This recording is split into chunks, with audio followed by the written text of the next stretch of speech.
अस्सलाम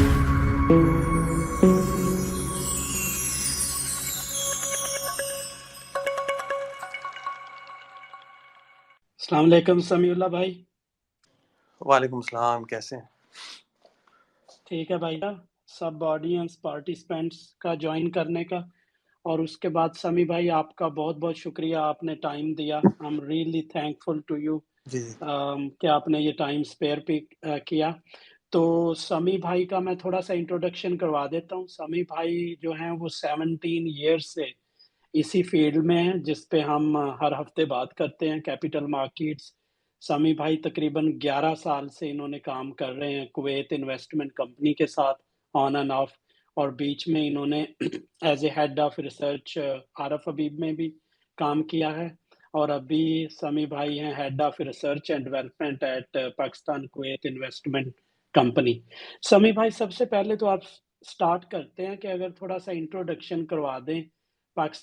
ये Pakistan Kuwait investment company है क्या, क्या करते हैं, रोल क्या है आपका वहाँ पे, और बिजनेस किस तरह का है इनसे। और उसके बाद हम ऑडियंस के पास चले जाएंगे, will take their questions directly. अच्छा, तो ये है, देखिए जी, मेरी जो कंपनी है पाकिस्तान कुवैत इन्वेस्टमेंट कंपनी, ये एक डीएफआई है जो कि दो गवर्नमेंट्स यानी गवर्नमेंट ऑफ पाकिस्तान और गवर्नमेंट ऑफ कुवैत ने मिलकर बनाई थी बैक इन 1979।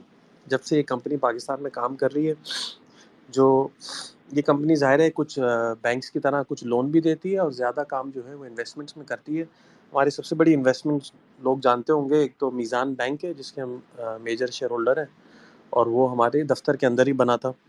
इसी तरह जो है अल मीज़ान एसेट मैनेजमेंट और जो है वो जनरल टायर, ये तीनों कंपनी हमारी मेजर इन्वेस्टमेंट्स हैं।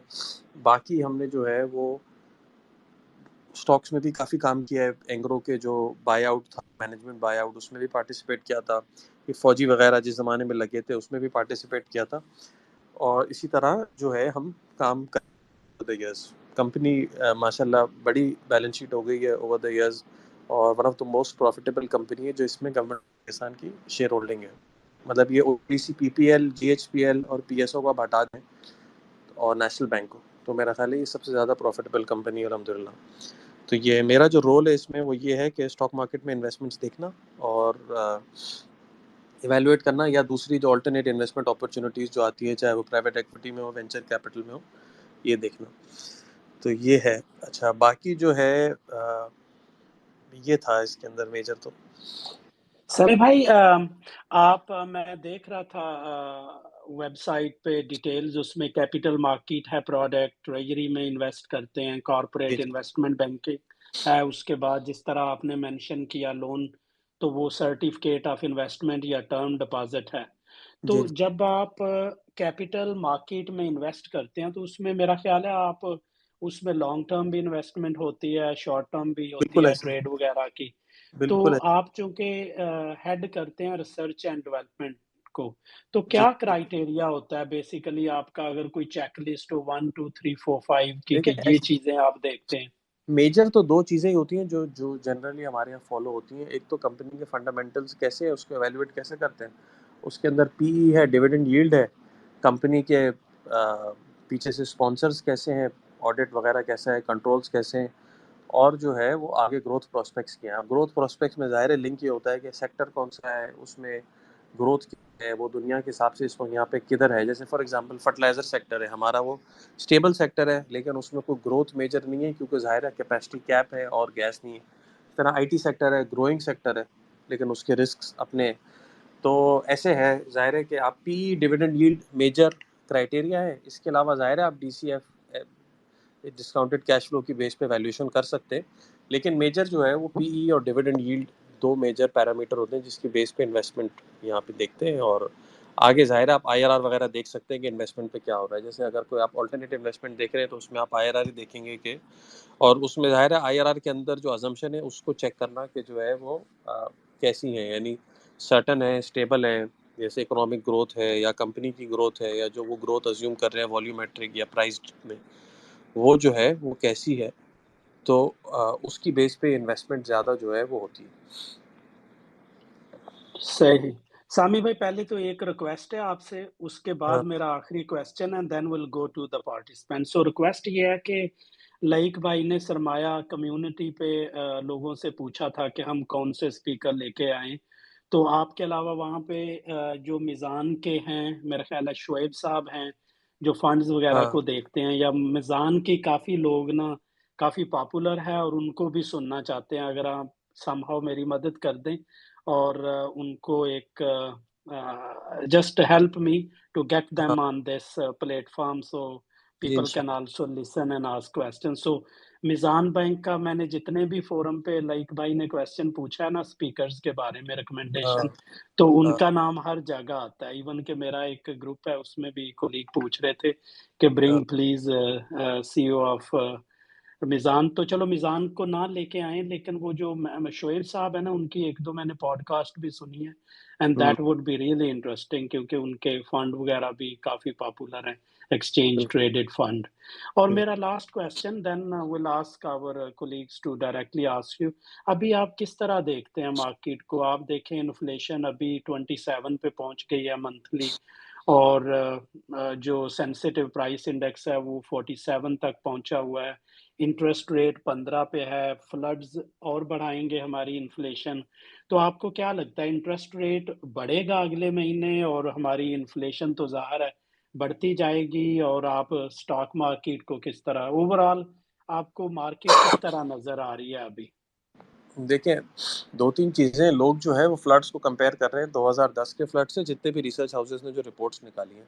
उस वक़्त जो डैमेज हुआ था क्रॉप्स को और उस वक़्त जो इंफ्रास्ट्रक्चर को डैमेज हुआ था, उस वक़्त जो है वो इकोनॉमिक इंडिकेटर्स किस तरह गए थे, उस वक़्त हमारी कंज़म्पशन मेजर जो कमोडिटीज़ या प्रोडक्ट्स की हैं वो कैसे रही थी और उस वक़्त जो है हमने कैसे रिस्पॉन्ड किया था। उस वक़्त देखिए सिंपल था कि एक तो वो रिवरिंग फ्लड था, तो उस वक़्त लाइफ़ को डैमेज ज़्यादा हुआ था, लेकिन अब जो है वो प्रॉपर्टी को डैमेज ज़्यादा हुआ है, इंफ्रास्ट्रक्चर, क्रॉप्स को, ठीक है? जो लॉस का एस्टिमेट लोगों ने निकाला है वो 13, 14, 15 बिलियन डॉलर के लगभग तक है, कुछ लोगों का थोड़ा कम भी है। फाइनेंस मिनिस्टर ने खुद कहा पहले 10 अरब डॉलर लोगों ने एस्टिमेट किया है, कुछ ने 10 से 15 अरब डॉलर, ठीक है? एक तो ये क्रॉप्स को डैमेज तकरीबन 2 से 3 अरब डॉलर का है। मेजर टोटल लॉस जो है वो सिंध के अंदर सबसे ज़्यादा लॉस हुआ है क्योंकि ज़मीनी एरिया है, मैदानी एरिया है, तो यहाँ पे पानी ठहर गया है और यहाँ भी काफ़ी डेवलप भी था ना, यानी केपीके और वहाँ पे पानी निकल गया स्पीड में, हालांकि डैमेज वहाँ भी हुआ है। पंजाब में भी खैर आया है फ्लड, लेकिन टोटल डैमेज का 55 टू 60% लगभग जो है वो सिंध में हुआ है। 15 12 से 15% तकरीबन तीनों प्रोविंसेस में डिस्ट्रीब्यूट है, तो वो मिला के 45% हो गया है तीनों प्रोविंसेस में। 40 से 45% के बलूचिस्तान और पंजाब। तो पंजाब के लिए ज़ाहिर है चूँकि बड़ी इकोनॉमी है, बड़ा है प्रोविंस, उसके लिए इतने कोई बड़ी चीज़ नहीं है। केपीके में थोड़ा प्रॉब्लम है और बलूचिस्तान चूँकि बेचारा वैसे ही इम्पोवरिश्ड है, तो उसके लिए प्रॉब्लम बहुत ह्यूमैनिटेरियन क्राइसिस हो गया है। तो इसमें 3 स्टेजेज़ हैं, ज़ाहिर है पहले तो आप रिलीफ़ फ़राहम करेंगे, इसके बाद जो है वो पानी जब निकल जाएगा तो उसके बाद अ मतलब पहले तो आप खाना पहुँचाएँगे, फिर टेंट्स वग़ैरह और फिर तीसरा जो स्टेज है आपको रिहैबिलिटेट लोगों को करना पड़ेगा, ताकि जो है लोग दोबारा अपनी लाइफ़ पे गो ऑन कर सकें। इसमें 2-3 एंगल हैं, ज़ाहिर है गवर्नमेंट को इस वक़्त काम ये करना पड़ेगा कि इसी तरह हम अपना एग्रीकल्चर दोबारा जो है वो खड़ा कर सकें, लाइव स्टॉक को दोबारा लोग वापस काम पे लग सकें, ताकि जो है हमारी अगले साल की क्रॉप्स, इस साल की तो जो क्रॉप्स हिट होनी थी वो हो गई और अगले साल की क्रॉप्स हिट ना हो। अब इसमें ज़ाहिर है 2-3 एंगल हैं। एंगल ये है कि एक तो ये बहुत बड़ी अपॉर्चुनिटी है कि हम जो है अब रहने का तरीका वहाँ पे जो है उसको ठीक कर लें, जिसमें ड्रेनेज के सिस्टम्स हैं और जो रहने की सोसाइटियाँ हैं उनको बिल्कुल ठीक से लगाएँ, ये बहुत बड़ी अपॉर्चुनिटी है। और दूसरा जो गलतियाँ थी उससे सबक हासिल करें ताकि ये सानिया दोबारा ना हो सके। एक ये बहुत बड़ी इसके अंदर अपॉर्चुनिटी है। होपफुली इस पे हम काम करें। मेरा ख़्याल है इस दफ़ा लर्निंग के लिए सिंध में स्पेशली बहुत ज़्यादा हमें सीखने को मिलेगा, क्योंकि इस दफ़ा हमारे पास सैटेलाइट इमेजरी भी है और हम देख भी सक रहे हैं कि इस दफ़ा जो गलती थी हमारी, जिसकी वजह से पानी ड्रेन नहीं हो पाया प्रॉपर्ली और ड्रेनेज सिस्टम नहीं था। बाकी डैम्स वगैरह जो बात है, खैर वो तो बहुत बड़ा काम है और ज़ाहिर है उस तरफ काम होना भी चाहिए कि हमारा वाटर स्टोरेज पर कैपिटा जो है वो कम है काफ़ी, जिसको हमें बढ़ाने की ज़रूरत है। तो पानी एक बेसिक नीड है हमारी। पर कैपिटा वाटर अवेलेबिलिटी जो है वो वन ऑफ द लोवेस्ट है रीजन में, दुनिया में। तो उस तरफ हमें काम करने की बहुत ज़रूरत है। तो ये है। बाकी जो है वो इसके अलावा फ्लड में ज़ाहिर है 2-3 महीने जो मेजर कमोडिटीज़ हैं, इसमें अच्छा लास्ट टाइम जो है हमें $2.5 बिलियन तकरीबन बाहर से एड मिली थी, उसकी वजह से हमारा बैलेंस ऑफ पेमेंट एक्चुअली बेहतर हो गया था। तो लोग अभी भी इस उम्मीद में कि इस दफ़ा भी इतनी एड मिलेगी तो ये बेहतर हो जाएगा। यस, हमें फ्लड्स के उसमें एड काफ़ी आती है, तो हो सकता है डॉलर हमें कुछ अच्छे मिल जाए। एक तो ये हुआ, दूसरा ये कि 2-3 महीने कंजम्पशन चीज़ों की कम रहेगी, जिसमें पेट्रोलियम प्रोडक्ट्स है, बिजली है, वगैरह वगैरह इन चीज़ों की जो है, और सीमेंट है, स्टील है। लेकिन इसके बाद जैसे अब रिहैबिलिटेशन की तरफ जाएंगे तो इंफ्रास्ट्रक्चर और इस पे जब स्पेंड होगा तो इसकी वजह से काफ़ी चीज़ों की डिमांड बढ़ भी जाएगी, और अगले साल वाटर अवेलेबिलिटी चूँकि अच्छी होगी तो पॉसिबली क्रॉप्स में भी एक रिवर्सल आ सकता है इंशाल्लाह, क्योंकि वाटर अवेलेबिलिटी अच्छी होगी तो पानी ज़्यादा एरिया तक गया है तो आपकी लैंड अवेलेबल फॉर कल्टीवेशन बढ़ जाएगी। जब वो बढ़ेगी तो इंशाल्लाह अगले साल की हमें जो वीट वगैरह की क्रॉप है एटलीस्ट वहाँ पे हमें एक सर्च मिल सकता है। तो ये अगले साल की अपॉर्चुनिटी है। लेकिन एंगल साथ में ये है कि एक तो हमें पॉलिटिकल अनसर्टेनिटी बहुत ज़्यादा है इस वक्त हम फेस कर रहे हैं, कि जो है वो पॉलिटिकल अनसर्टेनिटी इसलिए फेस कर रहे हैं। आपने आईएमएफ के प्रोग्राम की जो रिपोर्ट आई है, स्टाफ रिपोर्ट, उसमें पहले पेज पे उन्होंने लिखा है कि चूँकि जो रूलिंग कोalition है वो बहुत ही स्लिम मेजॉरिटी के साथ जो है वो इस वक्त गवर्नमेंट कर रहा है, और जो गवर्नमेंट जिसको आउस्ट कर दिया है इमरान खान की, वो ज़ाहिर है वो लोग प्रोटेस्ट काफ़ी कर रहे हैं। 2 सूबों में उनकी गवर्नमेंट है, बाई इलेक्शन में शोइंग बहुत स्ट्रॉन्ग है। तो ज़ाहिर है बहुत मुश्किल है कि ये जो रिफॉर्म्स हैं जिसमें काफ़ी सारे बोल्ड मेजर्स होते हैं, ज़ाहिर अनपॉपुलर मेजर्स होते हैं, आपको गैस की प्राइसेस बढ़ानी है, बिजली की प्राइसेस अभी भी फर्दर बढ़ानी है, टैक्स में नेट में 3 लाख लोग नए लाने हैं। तो ज़ाहिर है ये काफ़ी अनपॉपुलर स्टेप होते हैं, ये करने की गवर्नमेंट की एबिलिटी आईएमएफ को भी लग रहा है कि कम है, और जिसकी वजह से आपने देखा होगा कि हमारी बॉन्ड यील्ड जो है वो भी अभी तक कंट्रोल में नहीं आ रही है, और हम 6% जो हमारी बॉन्ड यील्ड थी मार्च 2022 से पहले, अभी तक वो 30% के ऊपर ही लग रही है। इसका मतलब इफेक्टिवली हमारे लिए फॉरेन फंडिंग, फाइनेंसिंग, बोरोइंग सारी जो है वो शट है। अब हमें मल्टीलैटरल वर्ल्ड बैंक, आईएमएफ या आईडीबी, एडीबी उस तरह के लोग जो हैं वो तो लैंड कर सकते हैं, लेकिन कमर्शियली जब हमारा यूरो बॉन्ड मैच्योर होगा तो हम हमेशा ये करते थे कि उसके आगे दूसरा यूरो बॉन्ड इशू कर देते थे, तो वो पॉसिबल नहीं होगा। दूसरा जो है वो आ, जो कमर्शियल बोरोइंग है उसको भी रोल ओवर कराना भी मुश्किल होगा, और नई कमर्शियल बोरोइंग तो मुझे लग रहा है पॉसिबल ही नहीं है, क्योंकि कोई भी बैंक आपकी 30% यील्ड देख के जो है आपको पैसे तो इस टाइम पे नहीं देगा। तो मेरा ये ख्याल है कि चैलेंजेस बहुत हैं। अगर गवर्नमेंट रूल कर भी रही है तो ज़ाहिर है वो इन्हें भी चैलेंजेस बहुत फेस करने पड़ रहे हैं, स्पेशली एक्सटर्नल साइड पे। हमारे रिजर्व 1.1 मंथ्स के लेवल पे है, तो इसलिए जो है जो फ्लड निमटने का चैलेंज है, तो वो भी कंपाउंड हो गया। दूसरा आप ये देखिए, लास्ट टाइम भी इन्फ्लेशन जब फ्लड आया था तो 5% मंथ और मंथ इन्फ्लेशन हो गई थी, 5% ईच मंथ 2 महीने के लिए। दफ़ा भी वो हो सकती है, लेकिन कपल्ड ये कि इस दफ़ा एक तो आपको गैस की प्राइस बढ़ानी है, ऑलरेडी बिजली की प्राइस बढ़ रही है, पेट्रोलियम पे पेट्रोलियम लेवी बढ़ाना है, और दूसरी तरफ ये कि फ्लड का इम्पैक्ट भी है, यूक्रेन रशिया का इम्पैक्ट भी है, करेंसी डेप्रिसिएशन का इम्पैक्ट भी है, और करेंसी पे इस वक्त कंट्रोल्स भी लगे हुए हैं, एक्सचेंज कंट्रोल्स भी लगे हुए हैं। तो ये सारी चीज़ें कंबाइंड होके जो है चैलेंजेस बहुत ज़्यादा है गवर्नमेंट के लिए मैक्रो इकोनॉमिक फ्रंट पे। तो ये हम 8 वेवर के साथ इस दफ़ा प्रोग्राम में आए। मेरा ख्याल है ये 8 वेवर भी हमने पिछले 3 साल में तो कभी नहीं देखे थे, इतने वेवर मिले हों, और आईएमएफ ने भी दे दिए, क्योंकि नीचे उन्हें भी लग रहा था कि पोजीशन हमारी काफ़ी वीक है। तो मेरा ये ख्याल है कि चैलेंजेस अभी भी ज़्यादा हैं, और लोग जितना इसको ईज़िली कंपेयर कर रहे हैं 2010-11 के साथ, इतना सिंपल नहीं है। 2010-11 में हमारी बोरोइंग कैपेबिलिटी बहुत ज़्यादा थी, क्योंकि एक्सटर्नल डेट हमारा कम था। फिर हम एक्सटर्नल डेट के ऊपर रिलाई ज़्यादा करते चले गए, तो अब हमारे एक्सटर्नल डेट और अवेल करने की एबिलिटी एग्जॉस्ट हो गई है। तो इसलिए जो है गवर्नमेंट के लिए चैलेंजेस काफ़ी हैं, और यही चीज़ जो है वो रिफ्लेक्ट हो रही है आईएमएफ के रिपोर्ट में भी, और आगे जो है वो बॉन्ड यील्ड्स में भी। तो मेरा ख्याल है कि इसको सीधा-सीधा 2010-11 से कंपेयर करना इतना सिंपल नहीं है। अ, और जो आपने देखा होगा पॉलिटिक्स में भी जितनी ज़्यादा पोलराइजेशन हो गई है, तो वो भी एक बड़ा चैलेंज है। ज़ाहिर है फंड रेज़िंग कुछ ना कुछ तो हो ही जाएगी, कुछ ये कर लेंगे, कुछ बाहर से पैसे मिल जाएँगे, होपफुली, लेकिन वो चैनलाइज़ सही हो जाए, हम इससे सीख जाएँ, और अगले साल तक हम वापस जो है अपने पैर पे दोबारा खड़े हो जाएँ, क्योंकि फार्मर को लिक्विडिटी भी प्रोवाइड करनी पड़ेगी। इस वक्त डीएपी की प्राइसेस भी बहुत ज़्यादा है, फर्टिलाइज़र में जो मतलब जो क्रॉप्स में मेजर यूज़ हो रहा है फॉस्फेटिक फर्टिलाइज़र। तो काफ़ी मल्टीपल किस्म के चैलेंजेस हैं, वाइड रेंजिंग हर एंगल के, और उससे हमें जो है वो निपटना जो है वो काफ़ी जो है वो मुश्किल नज़र आता है। थैंक यू सामी भाई फॉर डिटेल्ड आंसर। अच्छा, मैं सबसे रिक्वेस्ट करूँगा कि अपना एक तो माइक रिक्वेस्ट करें, और जब मिल जाए देन प्लीज़ अपना हैंड रेज़ करें, and then I will call you one by one. Samer, please go ahead. Samer and then Mohammed Muazzam Saab. Samer, please go ahead.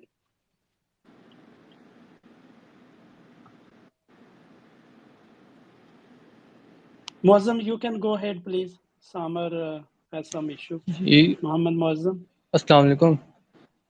वालेकुम। अच्छा, ये मेरा ना सर समी से क्वेश्चन, एक तो कंसर्न मतलब ये है कि हम जो आखिरी के जो मंथ्स रिमेनिंग रह गए 2022 के, तो क्या हम इसमें एक्सपेक्ट कर सकते हैं एक फूड रिसेशन पाकिस्तान के लिए, क्योंकि हमें एक इतना बड़ा क्रॉप लॉस हो गया एक तो, और ऑलरेडी हमारे पास जो डिमांड है हमारी फूड की वो हम पूरी नहीं कर पा रही गवर्नमेंट, जिसकी वजह से इन्होंने रिसेंटली वीट इंपोर्ट किया है, लेकिन इतना नहीं कर पाए, अभी और करना है इन्होंने। एक तो ये था।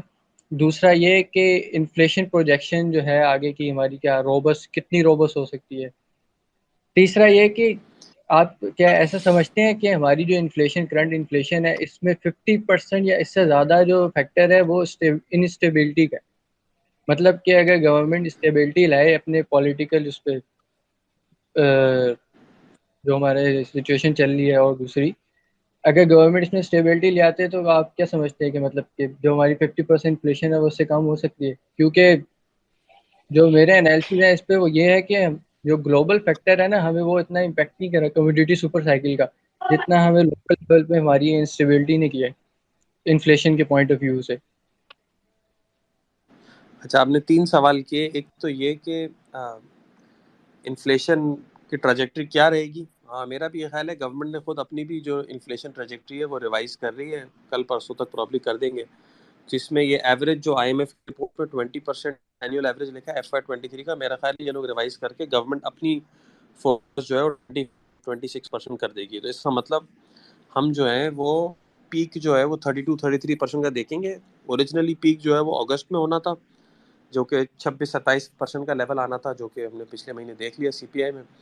अब ये जो है ये पीक ऑब्वियसली सितंबर अक्टूबर पे जाके शिफ्ट हो गया, क्योंकि फ्लड की वजह से जब ये अभी आपने टोमेटो पटेटो में देखा है कि वहाँ पे प्रॉब्लम हो रही है। अब ये प्रॉब्लम जो है जैसे लास्ट टाइम हुआ था वो फूड की चेन में चली जाती है, यानी मिल्क जो है या वीट है या शुगर है, इनकी प्राइसेस भी आहिस्ता आहिस्ता इंच अप होनी शुरू हो जाती है, क्योंकि सप्लाई चेन में प्रॉब्लम हो जाती है और प्रोडक्शन के इश्यूज आ जाते हैं। एक तो ये बात हुई। दूसरा, आपने कहा कि पॉलिटिकल स्टेबिलिटी का क्या एंगल है। डेफिनेटली एंगल है। हम अगर वो गवर्नमेंट में वीओएनसी नहीं आती तो डेफिनेटली ना करेंसी में इतना ज़्यादा वॉलेटिलिटी आई होती है और ना ही जो है वो इतनी बड़ी प्रॉब्लम आई होती है। लेकिन ये कि जो हमारे स्ट्रक्चरल इश्यूज है वो तो होते ही, यानी हमारा करंट अकाउंट डेफिसिट का प्रॉब्लम है वो तो होता ही अपनी जगह। और दूसरा जो है वो जो हमारा फॉरेन फाइनेंसिंग का इशू है, यानी हमें हर साल पुराने लोन्स उतारने के लिए 20-21 अरब डॉलर चाहिए होते हैं, फिर करंट अकाउंट डेफिसिट फाइनेंस करने के लिए भी 8-10 अरब डॉलर चाहिए होते हैं। तो ये तो हमारा इशू हिस्टोरिकल है और ये इस वक्त भी नज़र आ रहा है सामने। तो ये इशू तो है और ये तो रहेगा। लेकिन ये कि यस पॉलिटिकल स्टेबिलिटी होती तो शायद इतना ज़्यादा ये मुंह पे इस वक्त नज़र नहीं आ रहा होता। अ, तीसरा आपने क्या सवाल था कि अगले 3 महीने में food shortages. Yes, food shortage का एक बड़ा चांस है, इसीलिए आपने देखा कि हुकूमत ने प्याज और टमाटर पे तो इस वक्त इम्पोर्ट ड्यूटी ख़त्म कर दी है। मेरा ख्याल है वीट पे भी नहीं ये फोकस रखेंगे। शुगर की भी क्रॉप कुछ ख़राब भी है, लेकिन शुगर हमारे पास इस साल एक्सेस थी तो कोई इतना प्रॉब्लम नहीं होगा। लेकिन ये कि यस हम जो है वो प्रॉब्लम फेस कर सकते हैं फूड के अंदर। होपफुली हम जो है अगर फार्मर को दोबारा रिहेबिलिटेट करके खड़ा कर दें अगले साल तक या अगले 3 महीने में, तो हम जो है वो अगले साल क्रॉप्स जो है वो दोबारा रिवाइव होती हुई देख सकते हैं और लाइफ स्टॉक भी दोबारा रिवाइव होते हुए देख सकते हैं। वरना ये मिल्क वगैरह में भी जो है वो प्राइस का एलिमेंट काफ़ी इम्पैक्ट हो सकता है, यानी प्राइसेस बढ़ सकती हैं चीज़ों की, दूध वगैरह की और उसकी प्रोडक्ट्स की, क्योंकि जो है वो लाइफ स्टॉक में लॉस काफ़ी हुआ है। ठीक है सर, ये आपने रिहेबिलिटेशन का अभी कहा कि अगर गवर्नमेंट करती है तो हो सकता है आगे नेक्स्ट ईयर फूड का मसला हल हो जाए। तो अब ये है कि फूड रिहेबिलिटेशन के लिए पैसे कहाँ से आएंगे, क्योंकि गवर्नमेंट ऑलरेडी डेफिसिट में चल रही है, एक्सपेंसेस उसके बहुत ज़्यादा है, तो वो कट ऑफ कर कहाँ से करेगी कि इधर फार्मर्स को सब्सिडाइज करे इसके लिए? ये बात आपकी ठीक है कि एबिलिटी का इशू है। लेकिन ये कि हमें इंशाल्लाह फॉरेन एड भी मिलेगी, और दूसरा ये आईएमएफ भी आपको फिस्कल फ्रंट पे भी आपको रिलैक्सेशन देगा। अब ये देखना ये कि इसको हम यूज़ कैसे करते हैं ना, क्योंकि एग्रीकल्चर ऐसा एरिया है जहाँ पे आपकी प्रोडक्टिविटी यानी टर्न अराउंड बहुत क्विक होता है और बहुत बड़ा होता है, मल्टीप्लायर इफेक्ट सबसे ज़्यादा होता है। उसके रीज़न है, अगर आप वीट की हमारी यील्ड जो है one of the lowest in the world है, उसको आप थोड़ा सा बढ़ा देना, तो उससे एक तो आपको इन्फ्लेशनरी फ्रंट पे आसानी होगी, क्योंकि जब वीट की यील्ड पूरी नहीं हो रही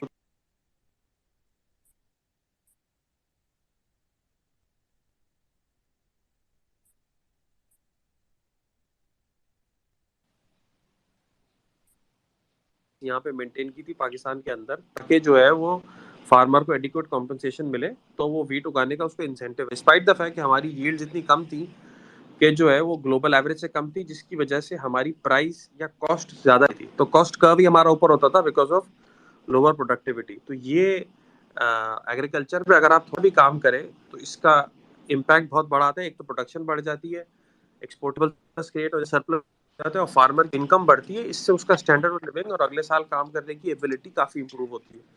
तो एग्रीकल्चर ऐसा एरिया है कि अगर उसको ये ढंग से अगर फोकस करें तो उस पर काफ़ी ज़्यादा जो है हमें हेल्प मिल सकती है। एक्सटर्नल इसके तीन बड़े एरियाज अफेक्ट होते हैं। एक तो एक्सटर्नल सेक्टर यानी आपका बैलेंस ऑफ पेमेंट, क्योंकि आप जब वीट इंपोर्ट करते हैं तो एक ton depending on the price $300 से $500 के बीच में, तो 1 मिलियन टन पे आप इतना बड़ा इम्पैक्ट आ जाता है, 300 से $500 मिलियन का। अगर आप 3 4 5 मिलियन टन एडिशनल जो है वो इम्पोर्ट कर ले जो है वो वीट, तो आपके ये समझे $1 बिलियन के ऊपर जो है वो फॉरेन करेंसी बाहर निकल जाती है। दूसरी तरफ ऐसे ही शुगर केन है, ऐसे ही जो है वो बाकी क्रॉप्स हैं जिसमें जो है आप राइस अगर ज़्यादा उगा लें तो ज़्यादा पैसे बन जाएंगे। तो एग्रीकल्चर ऐसा एरिया है जहाँ पे टर्न अराउंड बहुत ज़्यादा हो सकता है और बहुत कम पैसे से। अभी वो मैं वही प्रेजेंटेशन देख रहा था, खाली ड्रेनेज पे 100 से $200 मिलियन लगाने से आप 10 12 अरब डॉलर की क्रॉप लॉसेस और इंफ्रास्ट्रक्चर का लॉस जो है ना वो बचा सकते थे। तो ऐसे एरियाज बहुत सारे थे, उनको देखने की ज़रूरत है, रिसर्च करने की ज़रूरत है और उन पर अमल दरामद की ज़रूरत है, ताकि जो है वो हम आइंदा लॉसेस भी बचा सकें, इसके रिकरेंस भी बचा सकें, और इस वक्त जो है वो फार्मर को रिहेबिलिटेट कर सकें, ताकि वो अगले साल तक अपना जो है वो काम पे भी लग सके और हमें भी जो है ना वो क्रॉप मिल सके टाइम पे और सही प्राइस के अंदर। फिर थैंक यू। इन क्रॉप्स में मसला थैंक ये है ना कि पाकिस्तान का जो है ना वो शॉर्टेज होने का मतलब ये है कि पाकिस्तान में अगर वीट शॉर्ट है तो वीट की इंटरनेशनल प्राइस भी उससे अफेक्ट हो जाती है। पाकिस्तान, इजिप्ट की बड़े कंट्रीज है ना जिनकी बड़ी बड़ी पॉपुलेशन है, इनका वीट में शॉर्ट होने का मतलब है कि वीट की ग्लोबल डिमांड सप्लाई पे इम्पैक्ट आ जाता है। कॉटन में भी ऐसे ही है। सही सही। सामी भाई थैंक यू। मौजम भाई मैं आपकी तरफ आता हूँ। Let's take a round and then I will come back to you again. Yawar भाई प्लीज गो अहेड। यावर भाई, देन सामिर भाई एंड देन मोहम्मद मोहसिन भाई। यावर भाई, I am honoured to have जी यू ऑन दिस अस्सलाम सेशन। वालेकुम। थैंक यू वालेकुम। समी भाई माशाल्लाह बड़ा अच्छा सेशन है और फ्लड के ऊपर काफ़ी अच्छी इंसाइट्स भी दे रहे हैं। मेरा एज अ स्टूडेंट इकोनॉमी के हवाले से एक सवाल है। एक तो ये कि दुनिया भर में जिस तरीके से अभी टाइटनिंग हो रही है और इंटरेस्ट रेट्स बढ़ रहे हैं, और अभी भी फेड की भी जो लास्ट वो थी हमने देखा कि अभी भी फेड ने भी रेट को कहा नहीं है कि रेट जो है पूरा कंप्लीट हो गई है साइकिल। तो टाइटनिंग अभी कंटिन्यू है ग्लोबली भी। तो जो रियल इंटरेस्ट रेट है जो नेगेटिव है अभी ना सिर्फ पाकिस्तान में बल्कि दुनिया भर में। तो अब जो इन्फ्लेशन का एक गैप आ गया है, पॉलिसी रेट 15% और जो इन्फ्लेशन है अभी लास्ट मंथ 27% रही है। तो नेगेटिव रियल इंटरेस्ट रेट एक तो क्या होना चाहिए इन हालात में, क्योंकि टाइटनिंग से बहुत सारी चीज़ें जो सप्लाई साइड हैं उसको ऑब्वियसली हम कंसर्न उनको एड्रेस नहीं कर सकते। तो एक तो ये कि नेगेटिव रियल इंटरेस्ट रेट कितना रखना चाहिए इस टाइम पर, और स्टेट बैंक क्या रख सकता है आगे चल के। और सेकंड क्वेश्चन ये कि ये रेट का रिवर्सल ये बड़ा इंपॉर्टेंट होगा आई थिंक स्टॉक मार्केट के लिए भी। तो ये रिवर्सल लगता कब से आपको, मतलब 6 महीने, साल, कहाँ जाके ये रिवर्सल जो है वो स्टार्ट होगा? देखिए हाँ, दो चीज़ें हैं यावर, अच्छा सवाल है। एक तो ये कि नेगेटिव इंटरेस्ट रेट कब तक चला सकते हैं रियल इंटरेस्ट रेट। मैंने ये बात इन लोगों से भी पूछी थी, आईएमएफ वालों से भी, तो उनका ये कहना था कि आप जो कंपेयर कर रहे हैं यूएस का नेगेटिव रियल रेट और हमारा नेगेटिव रियल रेट, उसमें फ़र्क है। वो ये कि उनका पूरे साल की प्रोजेक्शन पे नेगेटिव रियल रेट नहीं है, क्योंकि उनको ये लगता है कि ये जो इन्फ्लेशन है अभी भी ट्रांजिशनरी है, और अगले साल तक ये जो है वो मतलब आप पूरे साल का एवरेज रियल इंटरेस्ट रेट लगाएंगे तो उन्हें ये लगता है अगले साल तक ये इन्फ्लेशन 3% तक ले आएंगे वापस, और उनका इंटरेस्ट रेट 4% पे आ जाएगा, तो ये 1% पॉजिटिव होंगे। ठीक है, ये बात हो गई। हमारा जो मसला ये कि हमारी इन्फ्लेशन अब अगले साल तक एवरेज जो है ये 25-26 है। इसका मतलब 20% से नीचे हम इन्फ्लेशन मई जून तक 20% ईयर ऑन ईयर से नीचे नहीं होगी। हम पीक कहीं 30, 31, 32 इधर ही कहीं लगाएंगे, डिपेंडिंग ऑन के टमाटर की प्राइस क्या रहती है। ठीक है, तो ये हो गया। तो अब हमें मुझे लग रहा है कि जब लास्ट टाइम भी फ्लड आया था तो उन्होंने इंटरेस्ट रेट बढ़ा दिया था। अब इस दफ़ा ये देखते हैं कि पॉलिटिकल सिचुएशन भी क्या रहती है, बैलेंस ऑफ पेमेंट की पोजीशन भी क्या रहती है। कोशिश तो मेरा ख्याल है ये होगी, इनका आर्ग्यूमेंट ये होगा कि और इंटरेस्ट रेट बढ़ाने से और कोई फ़ायदा नहीं है। लेकिन मुझे लगता है कि शायद एक आध हाइक तो इन्हें करना ही पड़े, क्योंकि फिर लास्ट टाइम इन्होंने जब ये कहा था तो ये कहा था कि सेकेंड राउंड इम्पैक्ट ना आ जाए। जो कमोडिटी की प्राइसेस बढ़ गई हैं वो तो बढ़ गई हैं, लेकिन बाकियों में ये इन्फिल्ट्रेट ना होना शुरू हो जाए।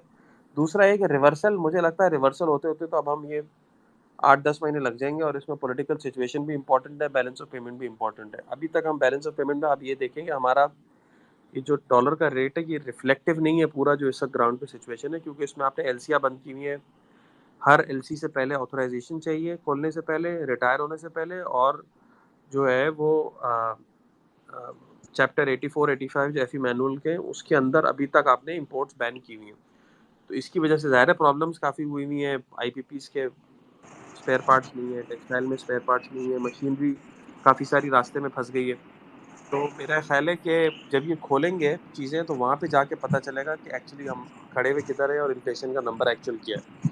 हाँ, ये है कि इन्हें शायद अगर डॉलर अभी कुछ मिल जाए तो ज़ाहिर है उससे लिक्विडिटी बेहतर हो जाएगी और हो सकता है कुछ उससे कर भी जाए। लेकिन मुझे लगता है कि प्रॉब्लम रहेगी और देयर इज़ अ पॉसिबिलिटी के हाइक एक आध इन्हें करना पड़े। ठीक है। अच्छा, लास्ट क्वेश्चन मेरा ये है कि अब तो चले हालात फ्लड वाले भी आ गए और इंटरेस्ट रेट का भी रिवर्सल में हमारा मेरा अपना भी ये है कि शायद ये जनवरी से पहले इस सिचुएशन में नहीं है कि कुछ कर पाएंगे। बहुत सारी चीज़ें जो अभी अनफोल्ड होना बाकी है। तो फिर हमारी स्टॉक मार्केट की तरफ आएँ तो आपको क्या ऐसे ट्रिगर्स नज़र आते हैं कि यार इन ट्रिगर्स की बेस पे स्टॉक मार्केट जो है वो अगले जो है ना कुछ टाइम के अंदर ये परफॉर्म कर सकती है? कोई है इस तरह का ट्रिगर स्टॉक के लिए? ट्रिगर एक तो ट्रिगर यही है कि जो है वो मार्केट में आप मतलब इंस्टेबिलिटी जो आईएमएफ के ना होने से जो ग्रॉस एक्सटर्नल फाइनेंसिंग की विजिबिलिटी नहीं थी, यानी ग्रॉस एक्सटर्नल फाइनेंसिंग नीड्स को मीट करने की हमारी एबिलिटी उस वक्त डेमोन्स्ट्रेट ही नहीं हो रही थी, क्योंकि हम आईएमएफ प्रोग्राम के अंडर नहीं थे। तो उससे जो है उससे तो अब हम जो है वो निकल गए कम से कम, और कम से कम ये सर्टिनिटी है कि हमारे पास जो फाइनेंसिंग है वो अवेलेबल है to meet our all obligation, जिसमें डेट रिटायरमेंट भी है और करंट अकाउंट डेफिसिट करने की भी एक सर्टेन अमाउंट तक हमें फाइनेंसिंग अवेलेबल है। तो एक तो ये सर्टेनिटी काफ़ी इंपॉर्टेंट होती है। और जनरली आप देखें आईएमएफ प्रोग्राम आने के बाद 1-2 महीना मार्केट अंडर परफॉर्म करती है, फिर बेहतर हो जाती है। और यही चीज़ जो है फ्लड के साथ भी है कि 1-1.5 महीना मार्केट म्यूटेड रहती है और फिर चल पड़ती है। लेकिन ये कि यस आगे जाते हुए इस दफ़ा ये कि अगला इलेक्शन ईयर है, डेफिनेटली मतलब ये कि अगर अर्ली इलेक्शन ना भी हो तो भी टाइमली भी हो, तब भी अगस्त 2023 में गवर्नमेंट का टर्म खत्म है और उसके बाद अक्टूबर-नवंबर तक इलेक्शन होने हैं अगले साल। तो ये चीज़ें इससे अनसर्टन हो रही हैं और इसकी वजह से जो एबिलिटी गवर्नमेंट की जो रिफॉर्म करने की है वो भी इम्पैक्ट हो रही है। तो ये देखना है कि इसको कैसे टैकल करती है गवर्नमेंट। इन्फ्लेशन आपके सामने ही है कि जो है वो ऑलरेडी मतलब 45-50 साल के हाई पे अगला जो नंबर आएगा, इससे जो है वो दूसरे रिकॉर्ड भी, ये 70s के रिकॉर्ड भी टूट जाएंगे जो अगला महीने का नंबर आने वाला है। तो इसलिए जो है वो मुझे लग रहा है कि चीज़ें अनसर्टन हैं, यस, और इतना सिमिलर नहीं होगा जो पिछले साल था, पिछली दफ़ा फ्लड्स के टाइम पे था। और तीसरा ये कि बॉन्ड यील्ड्स जो बाहर की सर्च कर रही हैं वो भी थोड़े दिन बाद इम्पैक्ट जो है स्टॉक मार्केट पे भी नज़र आने लगेगा, क्योंकि लोगों को अंदाज़ा हो जाएगा कि चीज़ें इतनी क्लियर नहीं है जितनी हमेशा होती थी। ठीक है सर, थैंक यू। सामिर भाई गो अहेड। अस्सलाम वालेकुम, पहले कंफर्म कर दें मेरी आवाज़ आ रही है? जी जी आ रही है। बिल्कुल। ओके, सो मेरा सवाल है कि लाइक ऐसे हम देख रहे हैं कि करंट अकाउंट डेफिसिट के जो नंबर्स हैं वो थोड़े से बेहतर आ रहे हैं, और शायद उसकी वजह ये है कि इंपोर्ट हमारी बैन है। लेकिन एक चीज़ ये भी है कि हमारी कोई एक्सपोर्ट भी कोई इतनी अच्छी लग नहीं रही, और ना ही फ्यूचर में कोई लग रहा है, क्योंकि स्लो डाउन अगर दुनिया में आता है तो मेरे ख्याल से शायद एक्सपोर्ट भी कम होगी।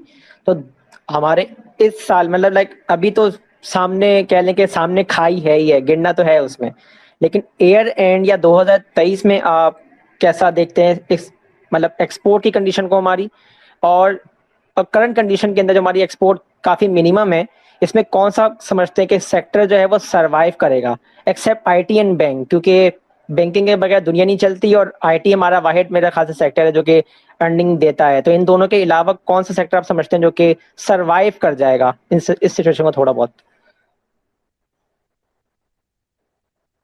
तो जाहिर है जैसे आपने कहा